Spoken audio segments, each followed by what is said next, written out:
What's up, everyone? Thank you for listening to another episode of the Sawyer Brothers Show. Please be sure to follow and subscribe to the show on Apple Podcasts and Spotify, and then follow our podcast accounts and SDI accounts on all socials. We post daily on Instagram, TikTok, Facebook, and YouTube. We appreciate the support and listens greatly.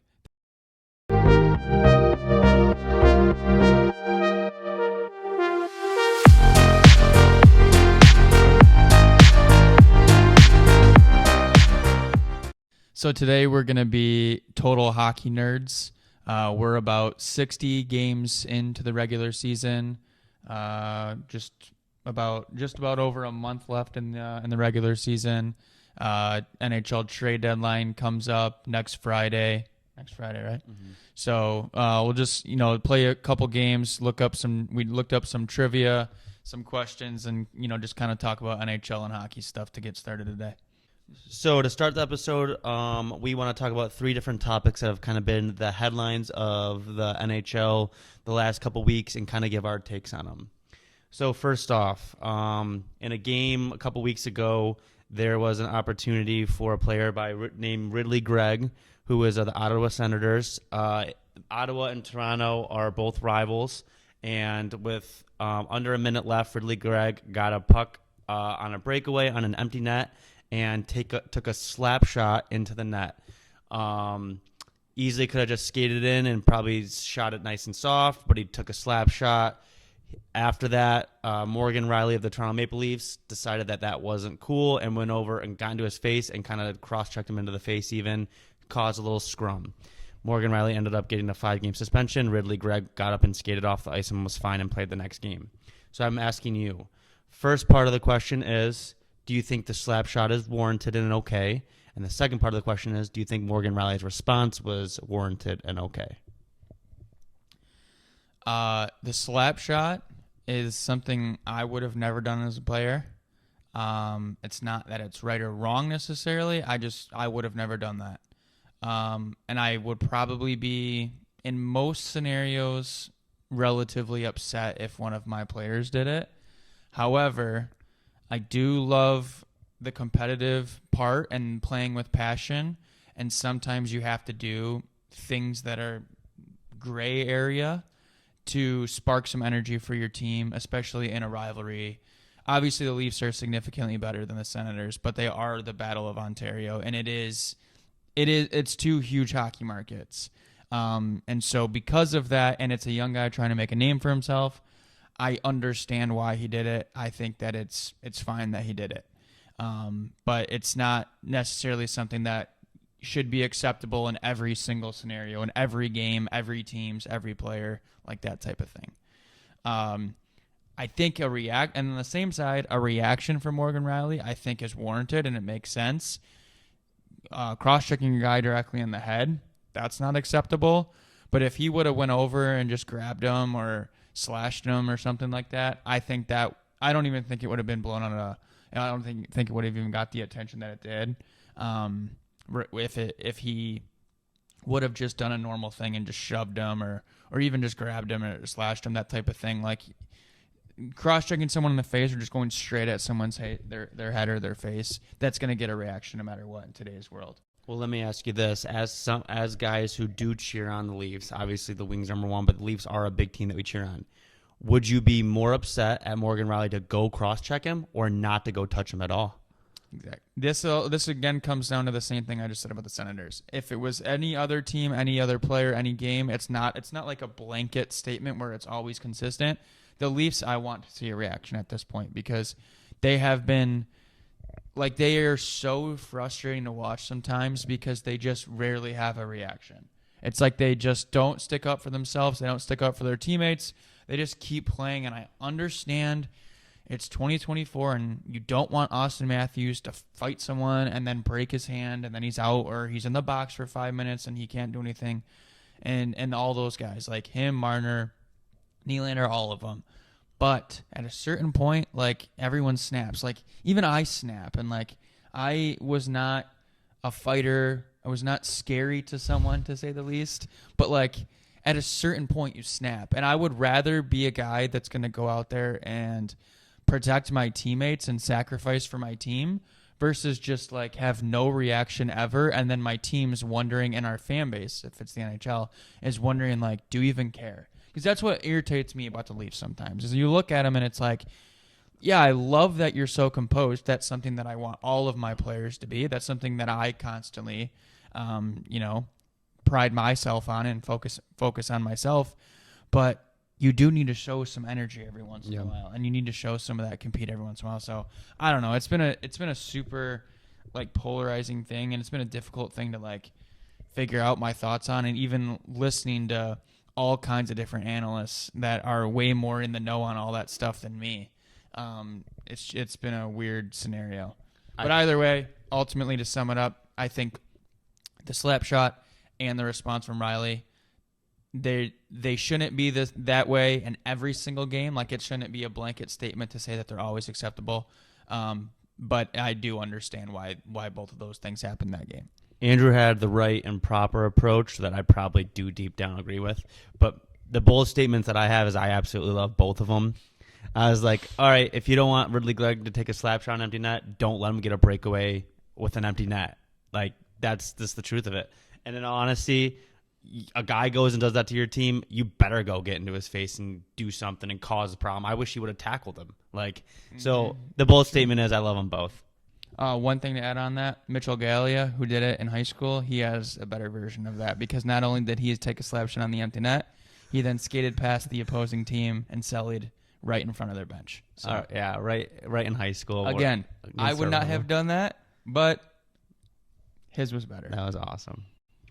All right, so this is a topic that me and Andrew and pretty much anyone who I talk hockey with knows that this just drives me insane about pulling the goalie with too much time left.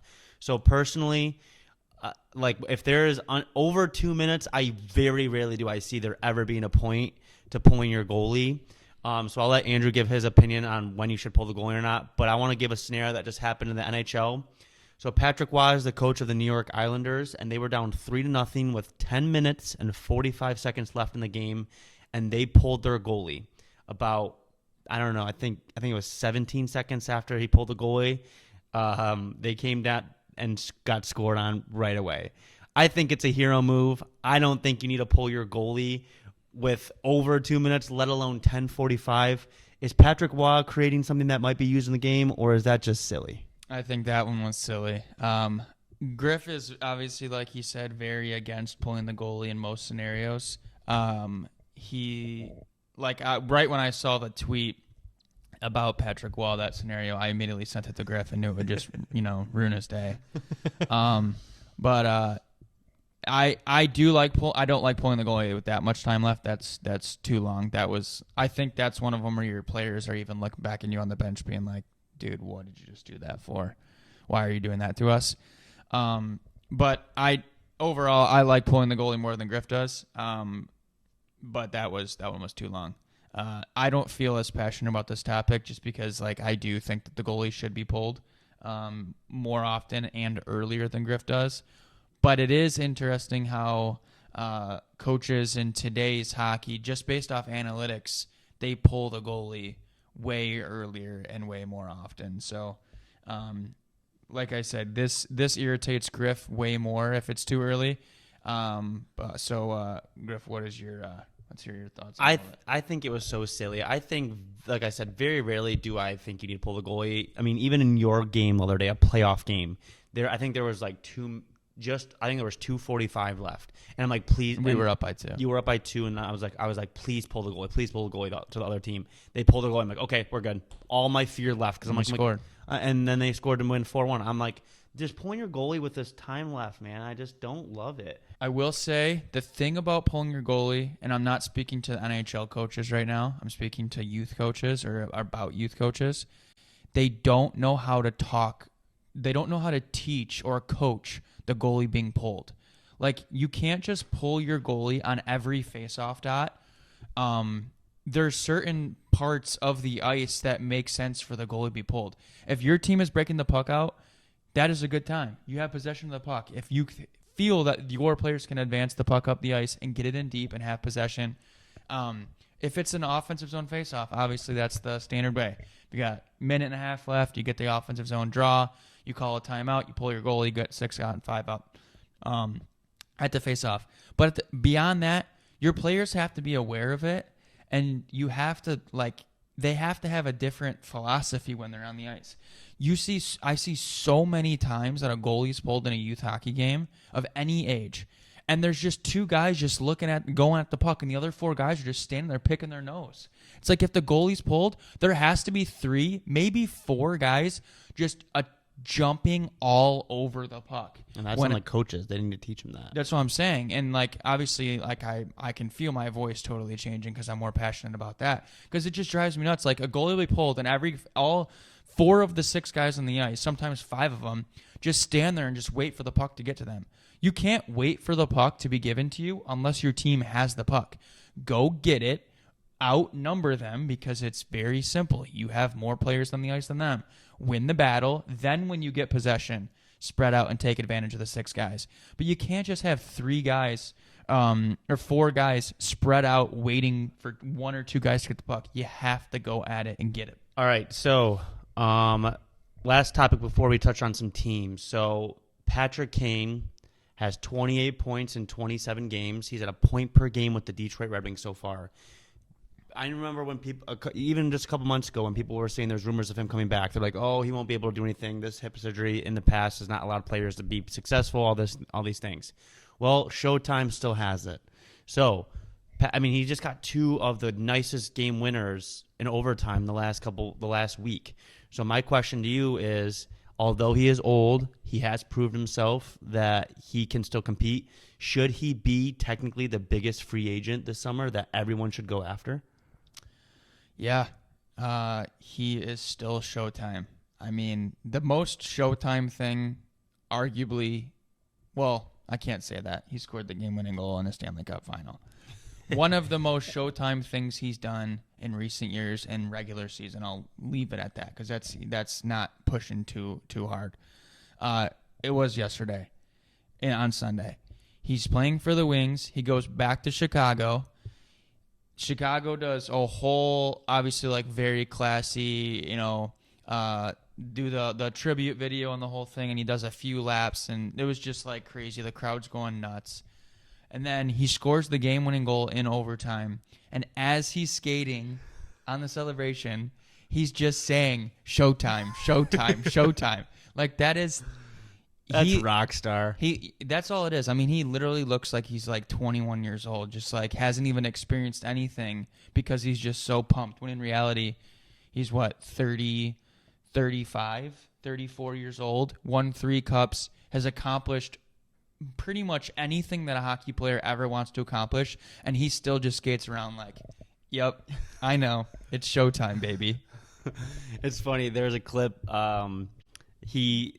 Before the game, a lot of his Stanley Cup teammates, I think I saw Patrick Sharp and Duncan Keith, Seabrook. They were all in the alley. In the tunnel below, and he's walking up, getting ready for his game, and then they walk up and he throws out 3 chirps at him right away, "Hey, thanks for dressing up for the game and the memorial for Chris Cheller or something." So it's just funny. That guy is just a rock star. So yes, I think he should be the biggest free agent this summer.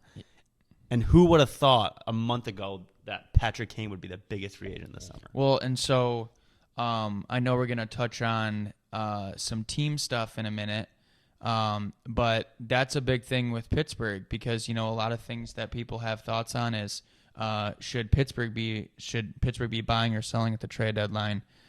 Because, if Kane is able to do these things, can Crosby get that attention? Can Crosby do those things? So we'll touch on that coming up here shortly.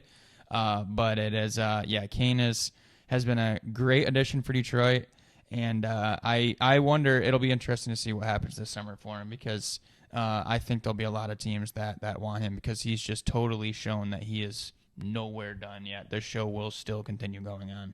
We're gonna touch on a couple team seasons and talk about if they since the trade deadline is coming up, if they should be a buyer at the trade deadline or a seller.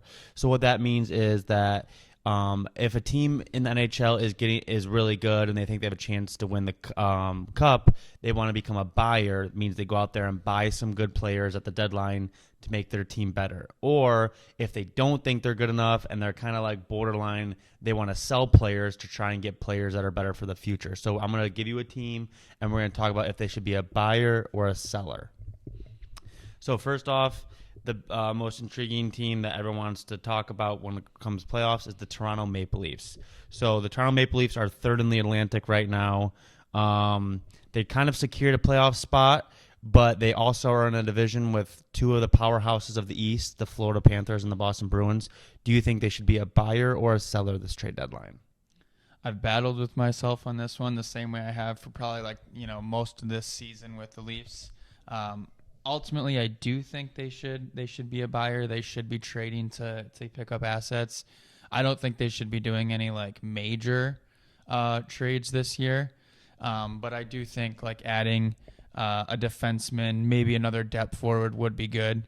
The thing is they've just traded away so many players in recent years that they don't really have a lot of capital to trade away. Everyone's aware of the huge contracts that their core four has, and that's an issue every single year when it comes to the trade deadline, because they don't really have a lot of cap space to work with, and because those guys have all been with the organization for a lot of years. They've traded away other draft picks and other prospects to get to this point, so they don't really have a ton to work with. But I do think adding a defenseman and a forward would be a nice add for them, or important for them. The biggest thing to think about with them too is that to get Klingberg on D, and he barely even played and did not live up to expectations. So if they can find a way to somehow get a defenseman to play the role that he was potentially going to play, I think that would be a huge thing. So the next team that I want to touch on is the New Jersey Devils. So the New Jersey Devils are currently 7 points out of a playoff spot, but based off of last year of actually having some success, beating the Rangers in the playoffs, a lot of expectations going into the season.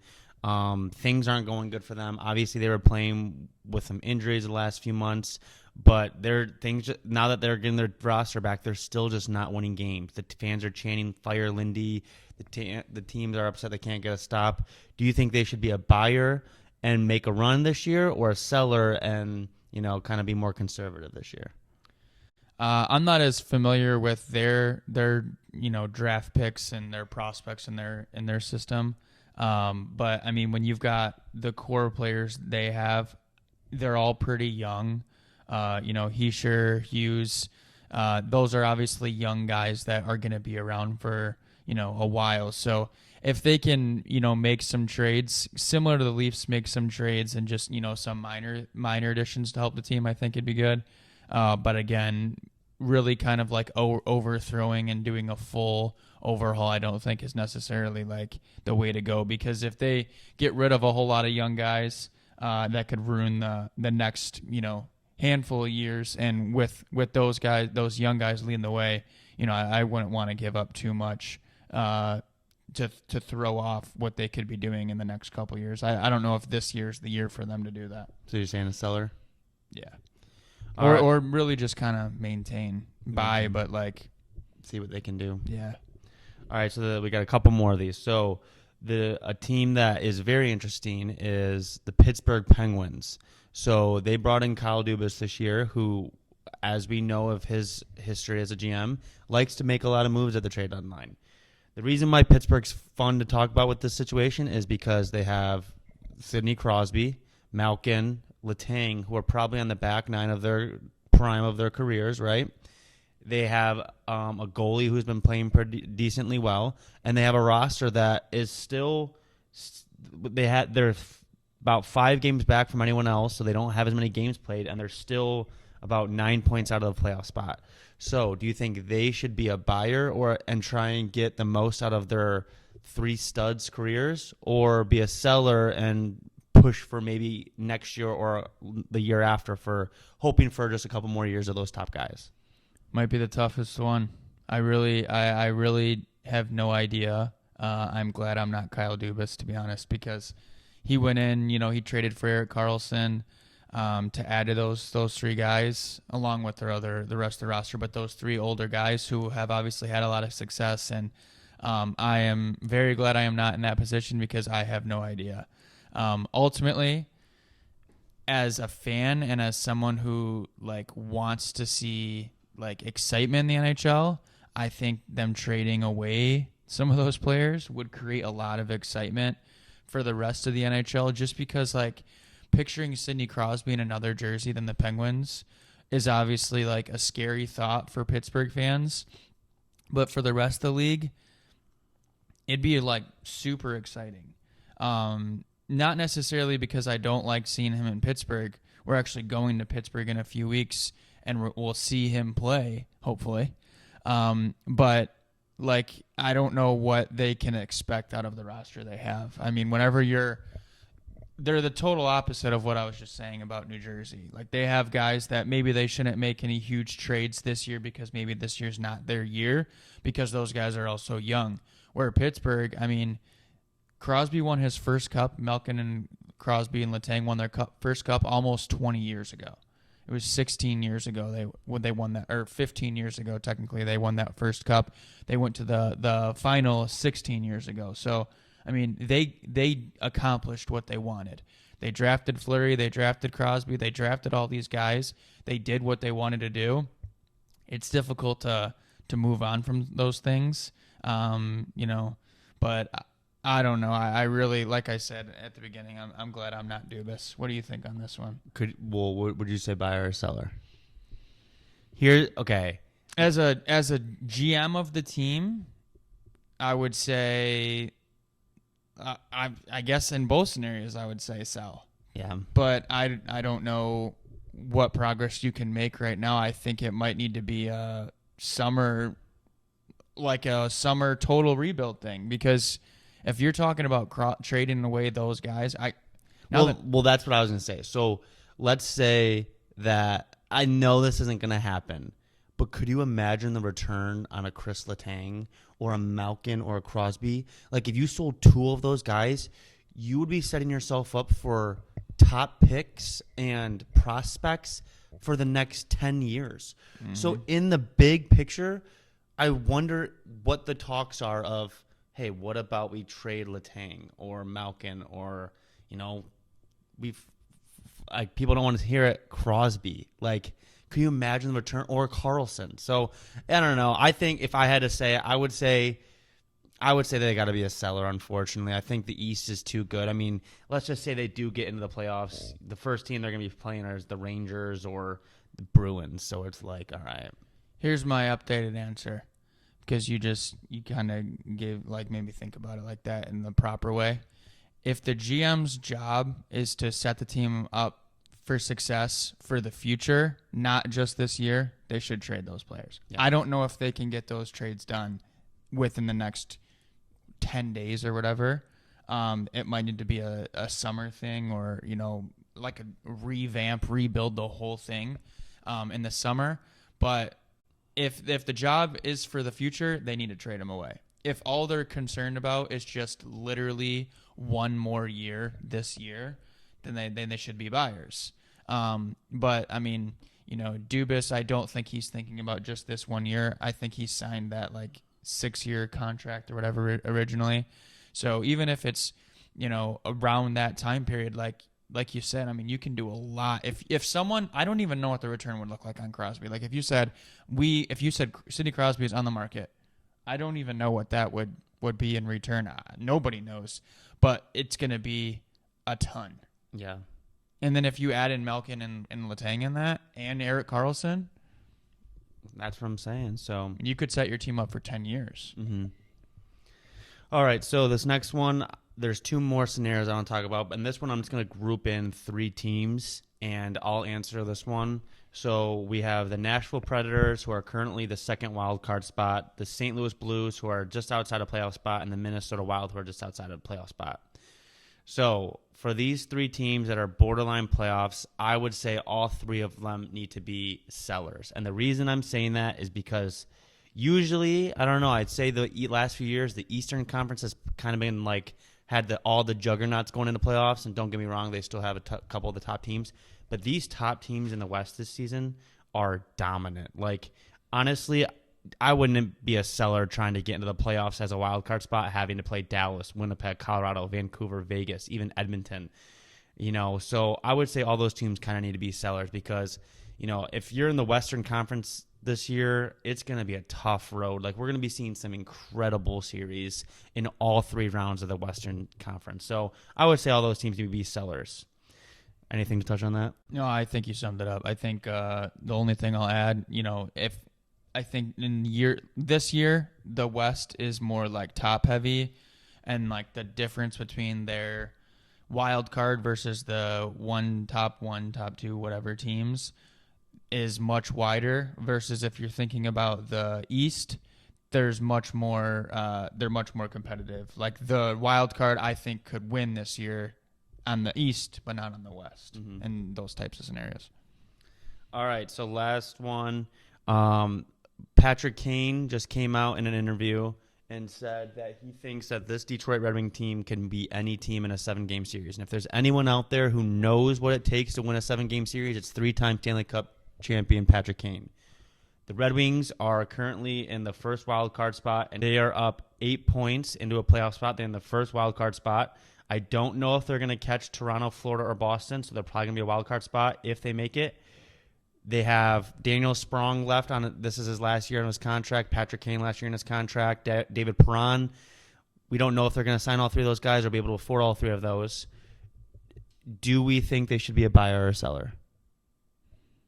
I think just keep what they have this year. I think they're playing with the house's money already. That's a good way to put it. They are, like we've asked people throughout the year and even, in the summer and whatnot, what we were thinking and stuff. And you've been pretty high on them the whole year, thinking they'll make the playoffs. I thought they'd when they started off the way they did, so hot, I thought they'd fall off, and they just haven't.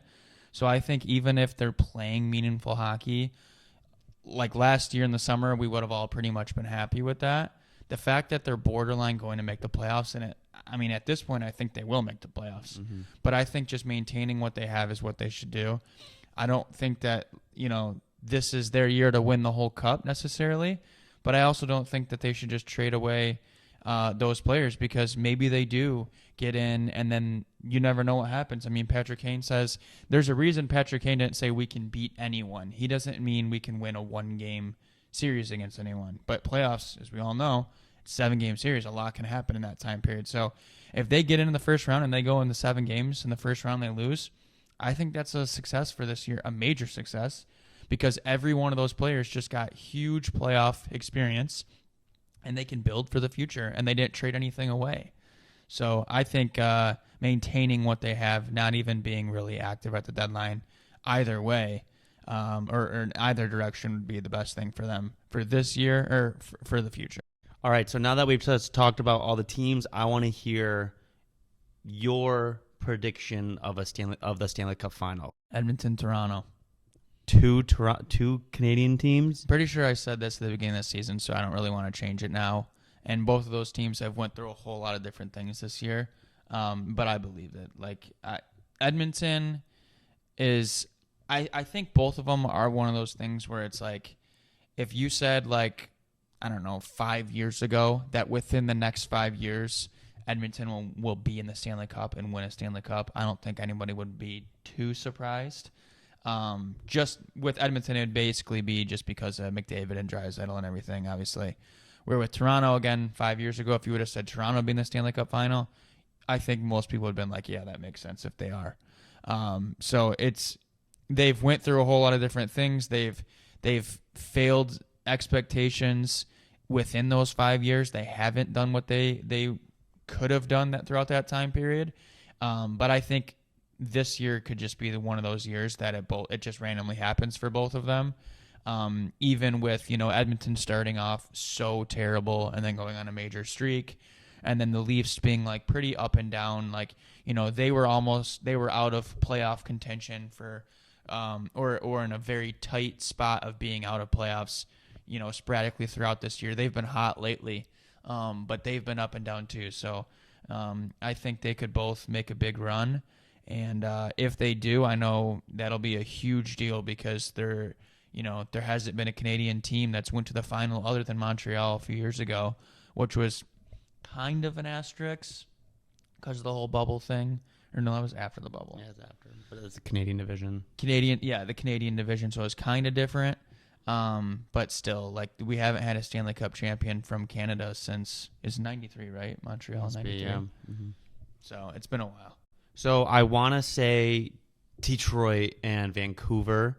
I think both those teams I'm rooting for. I think it'd be a lot of fun, but neither of them really have playoff experience. The Red Wings definitely don't, and the Canucks only do from the bubble. So I would love to say Vancouver and Detroit, but unfortunately I cannot. So my prediction is going to be Boston versus Dallas. Boston didn't have a good they had the best regular season of all time last year and then got bounced in the first round by the 8 seed, who shouldn't have even made the playoffs technically. I think they're going to come back and they're going to be annoyed and upset and ready to go this time. I think Boston's going to make a run, unfortunately. Not the biggest Boston fan. I think they're incredible. I respect nothing. I love their coach. I think that they are a great team, but I think they're gonna make a run. And I think Dallas, they're realizing that their window's kind of closing. It opened in the bubble, and I think the last few years they've competed, they've battled. Obviously, they lost to Calgary in the first round that one year, but I think they are the real deal. I think the reason why I think Dallas is going to be good is because their stars who get paid the most are the older vets who aren't like really leading the team in stats. You have these younger next generation guys like Robertson and Rupe Hintz. Who? Rupe Hintz. Yeah, Rupe Hintz. And then you got Ottinger. They got just these young random guys who are just studs. So I think that Dallas and Boston are going to be in the Stanley Cup final. All right, so we're going to do two more things here. I'm going to ask Andrew a couple trivia questions that are just crazy stats and see what he thinks about them.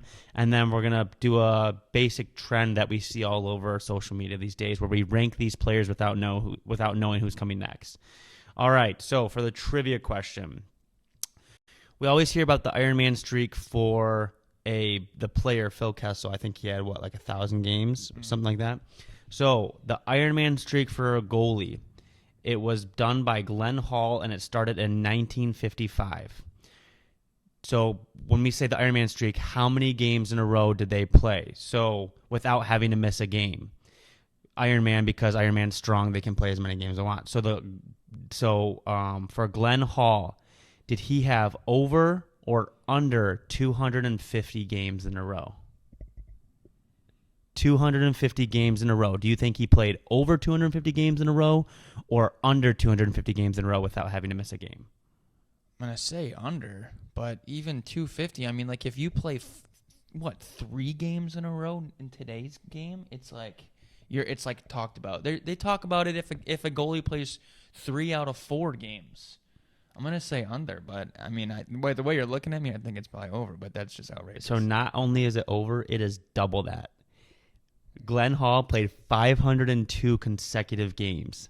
So back then, the seasons were 70 games long. He played 7 straight seasons as the starting goalie. Not a backup goalie, touched the ice for 7 seasons for a team. That is outrageous. Yeah, I mean, that just shows the way that the times have changed because, like I said, I mean, even in the last 5 years, it's totally different. You know, like Vasilevsky gets a lot of attention because he wants to play every game, and he even plays 50, 60 games, and that's really high for the NHL. I know there's some other goalies up there as well, but 502 games is a whole different thing. Games. If you play 502 games in your career, yeah, seriously, that'd actually be an interesting thing too. I wonder how many goalies have played at least 500 games.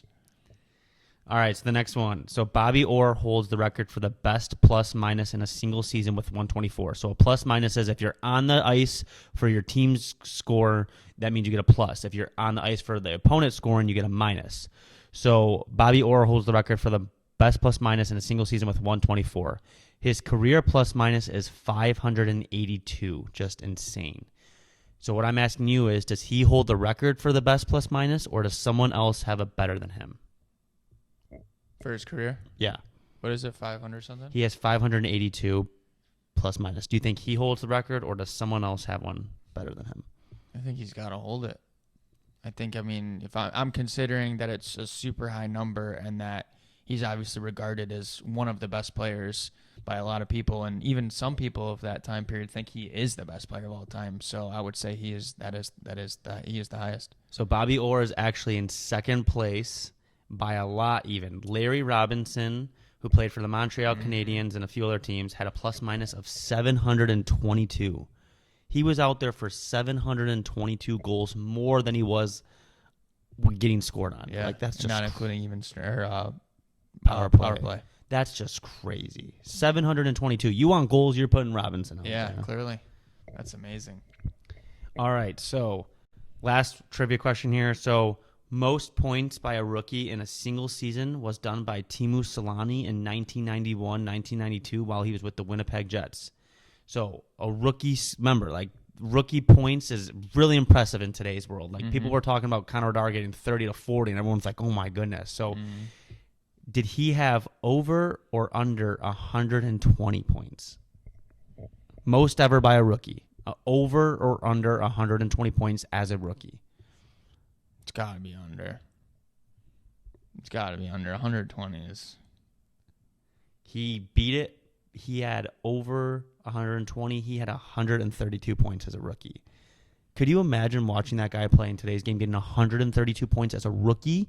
That is outrageous. Well, what did McDavid have last year? 100, 150? I think 150, 160, yeah. And everyone talked about that. And he was, I mean, he's a 9-year, 8-year player, whatever, in the NHL. 132 points in the NHL is insane, let alone as a rookie. I think that is a record that will never be touched. Yeah, that's an outrageous NHL stat. I mean, I wonder who would ever touch it because Connor Bedard got more hype than anyone in recent years, and it's not like he's pushing that. Mm-hmm.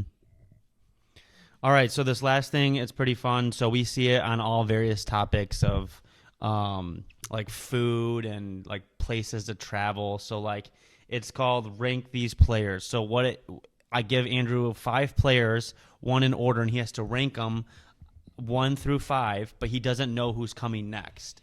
So, this is based off who I think is the best? Yes. Okay. So it's tough because you don't know if I'm going to give you some amazing players, some tough players. So the first player I'm giving you, you got to give him a number 1 through 5, is Dylan Larkin. You don't know where you can take this. I'll say 4. 4, okay. No, 3. 3. So right in the middle, 3. Dylan Larkin locked in at 3. So next we have Jack Eichel. 2. This is tough. I picked some good ones. The next one we have, so Jack Eichel at 2, Dylan Larkin at 3. Next we have Jason Robertson. I feel like I know your brain, so I'm obviously between 4 or 5, but I'll say 4. Well, that's tough because that leaves me with the next one's either going to be the best or the worst. I'll say 4, though. All right, the next one is Nikita Kucherov. Okay, 1. Sure. All right, so this is your 5th best player? Yeah. David Pastrnak. So how do you rate it? Do you think you had a good list or a bad list? I would say Pasta's 2. I think that'd be the only change I'd make. And then bump everyone else down. Yeah, so Pretty good list, then. Kucherov would be 1, Pasta would be 2, then Eichel 3, Larkin 4, Robertson 5. All right, that's pretty good. So I wasn't too far off, just changed the 1. If Kucherov would have been the 5th, then that would have been a whole different thing. Yeah. But Pasta and Kucherov are both pretty similar. I don't want Pasta to be 5. Yeah. He might not even be 5th in the whole NHL for anything. Yeah. That's pretty good. That was a pretty good job. Those are good players. All right, the next one, still I'll give you a little hint. Still pretty good players. There's no one that's like really bad. All right, so first off, we have Elias Pettersson.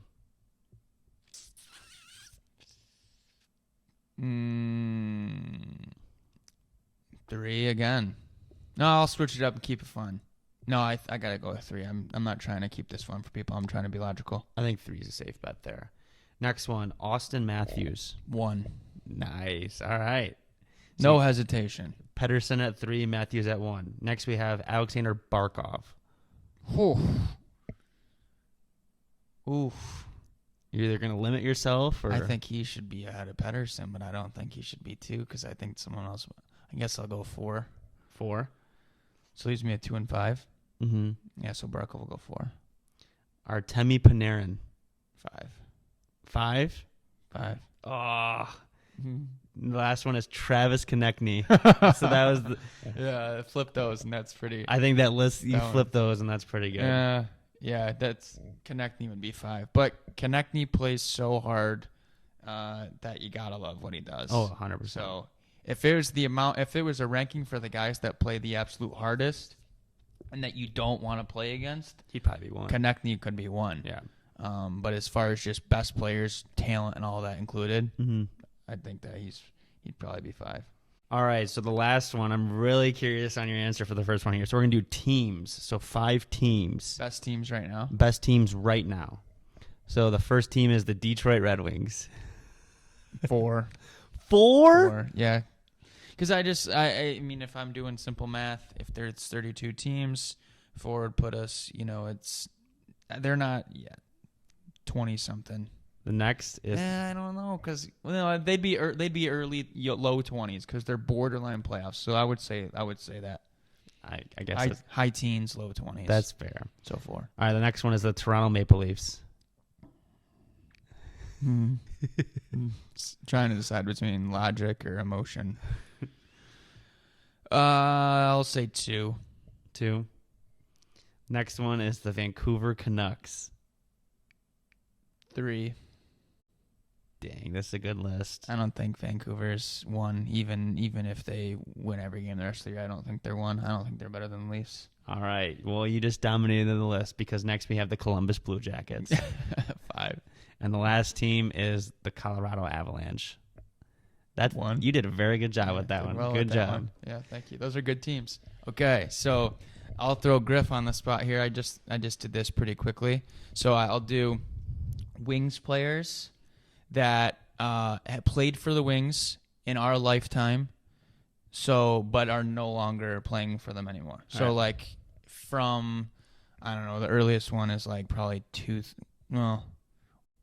one of them played into the 90s, but they're players from our lifetime, the most prominent players from our lifetime. Is it best or my favorite? Let's do best.